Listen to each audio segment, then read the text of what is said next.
The way a tabletop role-playing game handles player character death drastically changes the style of play and the relationship the players will have to their characters. As I was reflecting on that subject, I decided to flip back through all of the players' handbooks for D&D that I've been accumulating over many, many years, from 3rd edition all the way to the 2024.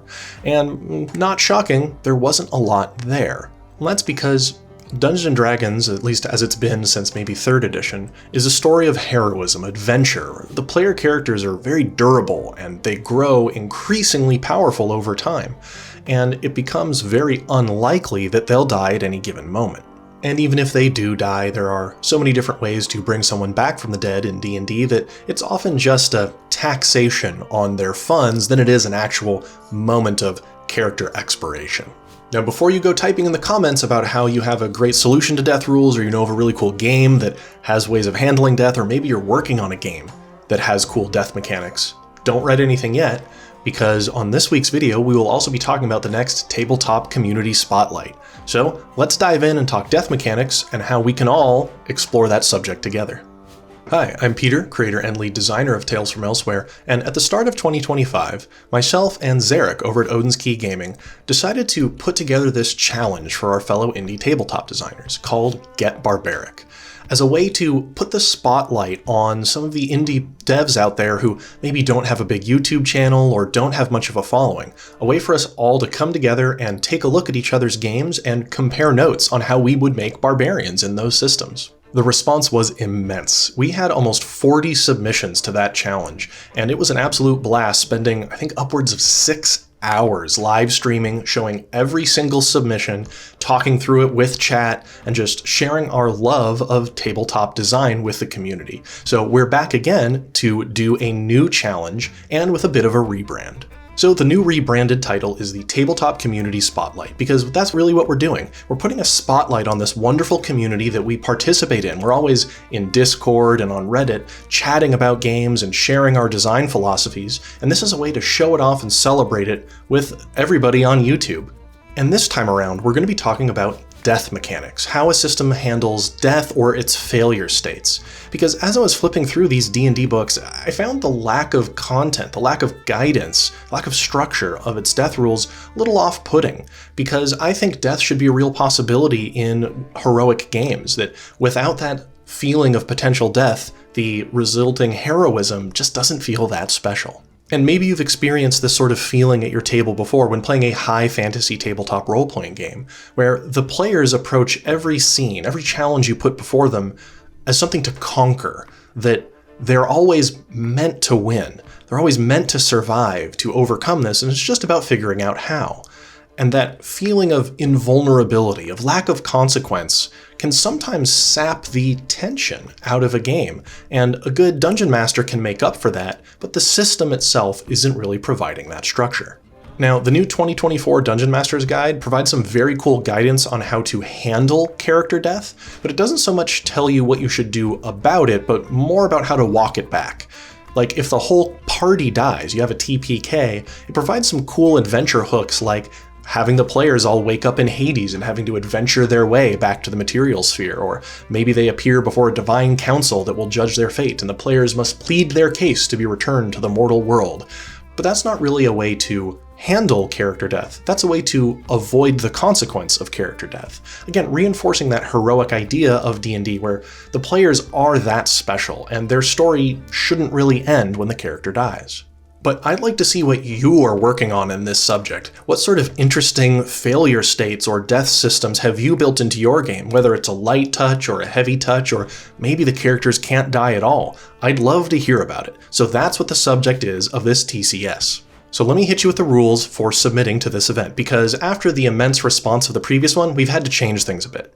Rule number 1, this is open to everyone. If you're working on a tabletop role-playing game, or you know of an obscure tabletop role-playing game, or maybe you are just making homebrew for one of your favorites, this is open to anyone and everyone, regardless of how many subscribers you have on YouTube, whether or not you have a YouTube channel at all, or whether you have any following whatsoever. There's no requirement to have printed a book, to have sold a single copy, or to have even finished something. Just have something that you've been working on. Rule 2. You must post your submission somewhere on the internet that myself and Zarek will be able to access it. The primary way we suggest is making a YouTube video, but we accept blog posts or shorts on Instagram or wherever you're able to produce content. We'll need it somewhere where we can stream it online. Now, if you're posting on YouTube, you'll want to use the hashtag Tabletop Community Spotlight and tag both Tales from Elsewhere Games and Odin's Key Gaming. That way we know your submission exists. We can just search for that in YouTube and be able to pull it up. If you're posting somewhere else, like on a blog or Substack, you'll need to submit that link to us before the deadline, and the place to do so will be in the Tales from Elsewhere Discord server, link down below. Rule 3. Your submission must take no longer than 5 minutes to watch or read.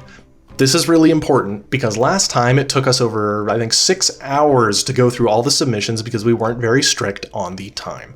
So the limitation must be 5 or fewer minutes. So if you're going to do something written, please time yourself as to how long it takes you to read it so that we have a good idea.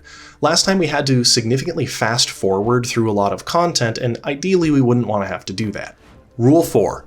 All submissions must be in by June 30th, 2025. That is the cutoff because we will be doing the live stream within the first week of July. We're still working out the exact date at the time of filming this video, but expect it the first week of July. So all videos, all submissions must be up by June 30th. One of the best places to coordinate and ask questions about this process will be in the Tales from Elsewhere Discord server. We have a channel set up dedicated for the Tabletop Community Spotlight, where you can ask questions of myself and Zarek, you can talk to other designers, and post your submissions there to make sure we don't miss them. There'll be a link down below to that.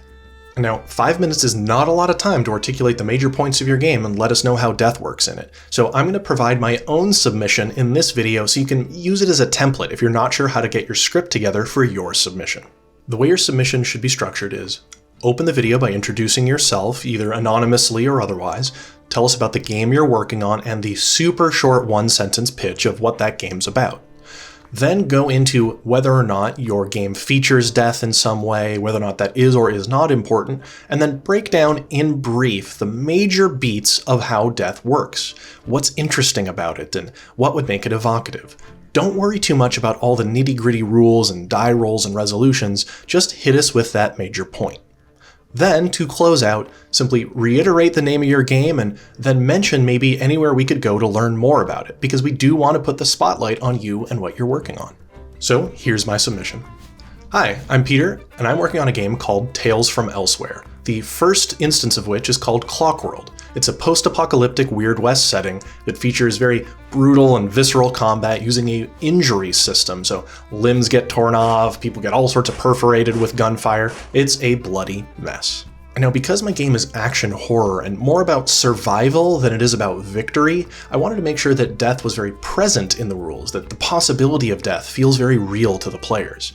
So their durability doesn't really scale over time, and they can see on their sheet with my wound system that only a couple more hits, they're always just one failure away from maybe that gruesome demise. Because the character creation process for my game is a little involved, there's a lot of narrative and mechanical choices, I wanted to be cognizant of having players die mid-session and a way to bridge that gap between making a new survivor and finishing out the session. So that's where my death mechanics come in. When a player character dies, they can choose the way that this ends. They choose between 3 options: Blaze of Glory, Bound by Blood, or Unfinished Business. With Blaze of Glory, they choose the way their character goes out. They basically get one more turn, one more descriptive way to conclude the scene. The classic, they pull out the stick of dynamite with their shaking bloody hand and light it and say, see you on the other side, friends, and they save the day with their heroic sacrifice. They work with the storyteller to come up with a fitting, dramatic end, and then they're done. If they'd like to stay a bit more involved during the session, then they can choose something called Bound by Blood. In this case, their gear, their weapons, and their armor become infused with their vengeance, and the other players can pick up and utilize that equipment to greater effect. Whenever they use those weapons now, they roll with the dead player's stats. So if the player that died was a deadly gunslinger, they can pick up his gun and shoot with that increased deadliness for the rest of the session, or until the dead player makes a new character, thereby keeping them and their character sheet involved in the play. They can be rolling for those shots and still using some of those features. And for players that want to stay even more involved throughout the remaining session, they can choose to become unfinished business. This turns them into a haunting presence that surrounds the surviving players, this feeling of the dead character watching over them. And it gives them various powers, like temporarily possessing a bad guy, or throwing furniture at them, or causing ghostly writing to appear on a wall, or maybe helping them with pottery. And then at the end of the session, the rules actually provide guidance as to how to integrate a new character. It has a small roll table with random results, like discovering the new character buried up to their neck and their gear sitting nearby, clearly left to die, or maybe they come in fleeing from bandit pursuers. It provides a handful of prompts to help the storyteller and the players get things going again with this new survivor in the mix. These structures all act as ways to keep that player engaged before they're ready to be reintroduced to the party, before they're able to get back in and play again. And if that all sounds cool and you want to know more, you're on the right place. This is my YouTube channel. You can also join the Tales from Elsewhere Discord, check out the Tales from Elsewhere Patreon page, or go to talesfromelsewhere.com and download our quick start and playtest materials. So that was an example of a submission. Now, if you would like to have a longer video surrounding your submission, say you do want to unpack more when you post this and talk for a greater amount of time, that's okay. Just make sure you timestamp that 5-minute block of you talking about death mechanics so that when we are ready to stream, we can pull it up. And I really hope that you all give this a try and spread the word and submit something. Like I said, we had almost 40 submissions last time and it was an absolute blast, and we're hoping to have even more this time around. So if you want to know more, please join the Tales from Elsewhere Discord server and come hang out in the dedicated channel for the Tabletop Community Spotlight. And we hope to be doing some of these every year, ideally once a quarter if we can get up enough interest and make the time to do so, each time tackling a new subject. Because this is the real strength of the tabletop community. It's variations, it's diversity of ideas. There's no one right way to tackle any game system, as is evidenced by how many different indie developers there are out there, all trying to tweak and iterate and innovate.